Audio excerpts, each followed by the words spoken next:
Hello friends, আমি অতিথি চলে এসেছি একটা নতুন ভিডিও নিয়ে। আজ আমরা যাচ্ছি হেরিটেজ ভিলেজ রঘুরাজপুর। পুরী ঢোকার ঠিক আগেই এই ভিলেজটা পড়ে। এটা মেইনলি একটা হ্যান্ডক্রাফট ভিলেজ। এখানে ছোট ছোট বেশ কয়েকটা ঘর মিলে হাতের কাজের সমস্ত জিনিস তৈরি করে। কি অপূর্ব যে ওদের হাতের কাজ, চলো তোমাদের একবার ঘুরে দেখাই। এরা এদের হাতের তুলির টানের মাধ্যমে, পটচিত্রের মাধ্যমে বিভিন্ন ঘর সাজানোর জিনিস, তারপরে বিভিন্ন ঐতিহাসিক কাহিনী তুলে ধরে। দেখো এখানে ক্লাসও চলছে। গতবার আসতে আমাদের অনেকটা সন্ধে হয়ে গেছিল, তাই খুব একটা ভালো করে দেখতে পারিনি। তাই এবার পুরী ঢোকার আগেই চলে এসেছি এখানে। দেখো আমরা ঘুরে ঘুরে দেখছি।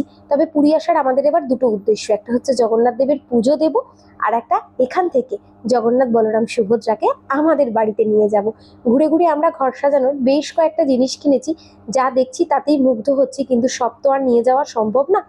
দু একটা জিনিস আমরা আমাদের পছন্দ মতো নিলাম, আর যেটা মেন উদ্দেশ্য জগন্নাথ বলরাম সুভদ্রা, কয়েকটা ঘর ঘুরে দেখবার পর এখান থেকে আমাদের পছন্দ হয়েছে। দেখো এনাদেরকে সঙ্গে করে নিয়ে যাব আমাদের বাড়ি। চলছে প্যাকিং, কারণ যাবে অনেকটা পথ আমাদের সাথে কলকাতা। তাই জন্য ওনাদের ব্যবহার যে কি ভালো সেটা তোমাদের আলাদা করে কি বলবো। পারলে একবার ঘুরে এসো। মোটামুটি 11টা বা 11:30 থেকে ওপেন হয়ে যায়। যতক্ষণ অব্দি না সন্ধে নামে, ওই 4টে, 4:30, 5টা অব্দি ওনারা থাকেন। পারলে ঘুরে এসো, তোমাদেরও আশা করি ভালো লাগবে। যদি ভিডিওটা ভালো লেগে থাকে প্লিজ একটু শেয়ার করো, যাতে তোমার মতন আরো সবাই জানতে পারে। চলো টাটা, দেখা হচ্ছে পরবর্তী ভিডিও।